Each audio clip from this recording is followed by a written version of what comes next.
Bonjour, avec moi Esma. Je suis ingénieure au niveau des tests et validation. Je suis très passionnée par tout ce qui est qualité logicielle, tout ce qui est en relation avec les tests. Et là, aujourd'hui, on poursuit toujours la formation STQB. Et la dernière fois, on était sur l'étape de la psychologie du test. Aujourd'hui, on va parler de la psychologie du test, c'est-à-dire c'est quoi les principes, pour quel but. Normalement, on doit parler au niveau de la psychologie de test. Normalement, la psychologie de test, c'est toujours on parle, c'est pour garder un bon relationnel entre les développeurs et les équipes de développement. Normalement, c'est pour améliorer la collaboration entre testeurs et développeurs dans une équipe agile. C'est-à-dire, normalement, le testeur il doit se mettre à la place du développeur, et aussi le développeur il doit se mettre à la place du testeur. Si le testeur, à chaque fois, il fait des remontées ou équipe développement pour des cas de test qui a constaté que le résultat obtenu ne correspond pas au résultat qu'il doit avoir, et là, normalement, il doit mentionner un commentaire sans juger les compétences des développeurs. Et aussi, le développeur doit comprendre, on a mentionné que ça ne fonctionne pas, c'est pour le bien de la livraison et aussi pour qu'il corresponde parfaitement aux besoins du client final. D'accord. Normalement, là, là, j'ai eu une description de Monsieur Lagristi. Il parle de tout ce qui est. Vous pouvez sur Internet trouver des documentations. Il parle de tout ce qui est méthode agile, le bon fonctionnement et tout ça. Et là, j'ai bien apprécié des parties où il parle de la collaboration et tout ça. Quand nous introduisons de l'agilité dans des organisations, c'est souvent la communauté des testeurs qui ressent fortement le changement. Après un bug découvert en production, les testeurs sont la cible facile et font souvent l'objet du reproche. Les cellules de test ont donc mis en place des processus lourds avec des étapes d'approbation pour se protéger de ce qui risque d'arriver plus tard. La confiance doit être rétablie avant que les testeurs s'engagent pleinement et interagissent librement avec une équipe. C'est-à-dire, normalement, le testeur il qualifie des bugs qui sont mineurs et par la suite il se retrouve avec une livraison finale qui ne correspond pas parfaitement aux besoins du client. Lorsque le client lui-même constate qu'il y a des bugs, normalement on est on va pénaliser les testeurs parce que c'est eux qui ont qualifié l'application et pas les développeurs. C'est pour cela les testeurs sont un petit peu structurés, ils sont très exigeants au niveau de la qualité auprès des développeurs. C'est pour cela, une fois qu'ils constatent que quelque chose ne va pas, ils remontent aux développeurs. Et parfois, les développeurs ils constatent que les testeurs ils remontent que pour remonter, et non, c'est pour la livraison finale qui doit correspondre parfaitement aux besoins qui sont mentionnés au niveau des spécifications.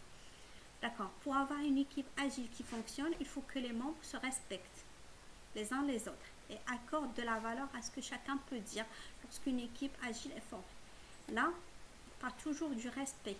On ne doit pas dévaloriser un développeur parce qu'on a constaté qu'il y avait eu des bugs répétitifs au niveau de son code lorsqu'on a testé et vers faire ça. Commencez petit, mais démarrez avec quelque chose de concret. Si dans votre organisation il existe un passif entre vos testeurs et vos développeurs, on ne va pas disparaître de lui-même et le dysfonctionnement ressortira plus fortement dans une équipe agile. La qualité doit être envisagée comme une épreuve de la compétition effectuée en équipe. Normalement, on doit collaborer ensemble. Il y a même des manières de faire les tests ensemble entre les développeurs et les testeurs.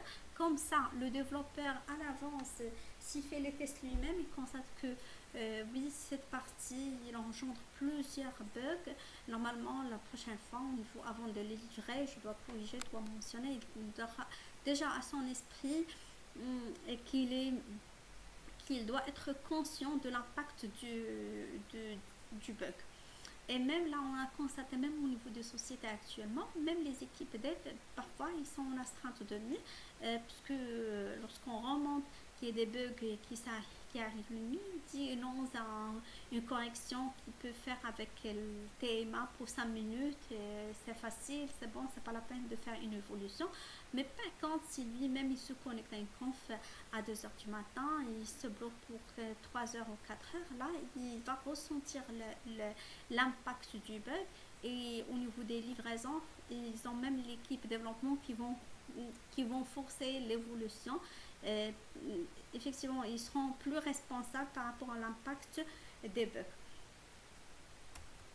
Et là, au niveau des termes qui sont mentionnés au niveau de glossaire de ISTQB, estimation d'erreur. L'estimation d'erreur, c'est une technique de conception de test où l'expérience des testeurs est utilisée pour anticiper les défauts d'un système. Là, surtout si on travaille avec des applications qu'on a déjà travaillées où il y a des évolutions, on sait à l'avance les erreurs qu'on peut avoir, l'estimation pour combien de temps on va faire les tests, combien d'erreurs au niveau du pourcentage. Et là, l'indépendance. Effectivement, il y aura toujours la séparation des responsabilités. Le testeur n'était jamais un développeur et le développeur n'était pas un testeur. C'est pour cela les objectifs ils sont différents et on ne doit pas donner les responsabilités des autres. Par exemple, s'il y a un projet qui était impacté au niveau de la livraison, normalement, on doit s'adresser ça aux testeurs. Et normalement, lorsque les testeurs remontent les défauts avant la livraison, c'est l'équipe de développement qui vont être face à des corrections. Là, on a des conseils pour améliorer la communication entre les deux. Et normalement, on doit avoir une collaboration que avoir des conflits. Pourquoi vous nous remontez assez des cas de tests qui ne fonctionnent pas, vous remontez que pour remonter. Les testeurs, parfois, ils mentionnent des commentaires qui jugent les compétences du développeur. Et là, on est toujours en conflit. Normalement, on doit avoir la communication en collaboration. C'est le but final, c'est de livrer une application, un projet avec une bonne qualité.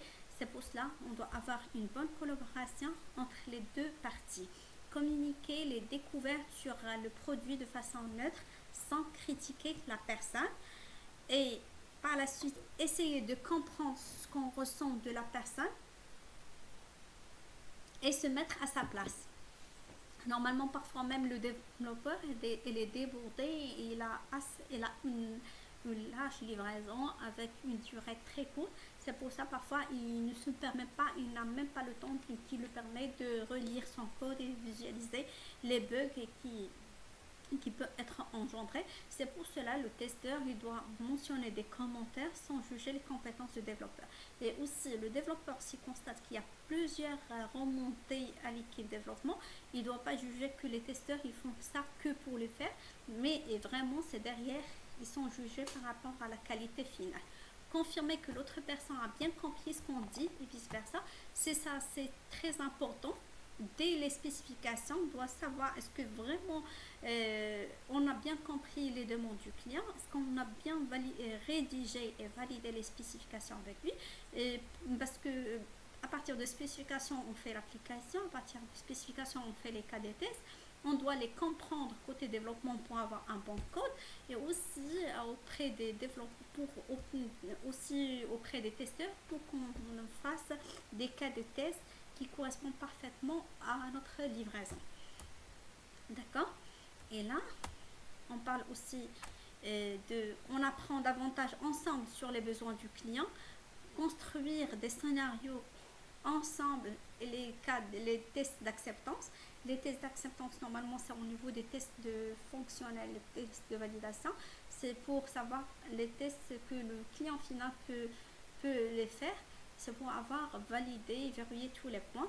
Et normalement, on doit créer des tests unitaires ensemble, des tests du code, pour valider avec le développeur est-ce que son code fonctionne et déjà pour qu'il fasse attention si par exemple des cas qui se répètent la prochaine fois il dit ah c'est bon là je l'ai testé et normalement je dois faire ça et ça sans avoir des bugs au niveau de livraison.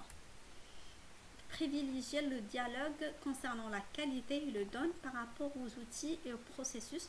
Mettre en place des peer test programming. Ça, le peer test programming, ça marche très bien entre les développeurs et les testeurs. C'est-à-dire, on fait des tests ensemble. Un testeur et un développeur, ils font les tests ensemble. Comme ça, on sait déjà à l'avance. Le testeur, il se met à la place du développeur. Le développeur, il se met à la place du testeur. il y aura toujours une collaboration, un dialogue, un échange. Et là, on sait très bien culture d'un développeur, les cultures d'un testeur. Installer, apprendre à utiliser les outils de chacun. Et là, ça c'est aussi très recommandé. Déjà, le développeur il doit savoir avec quels outils utilise le testeur, est-ce que correspond parfaitement à son code et tout ça. Et vice versa, aussi le testeur il doit savoir avec quel outil, ça c'est obligatoire pour le testeur, il doit savoir aussi avec quel logiciel a travaillé le développeur et tout ça.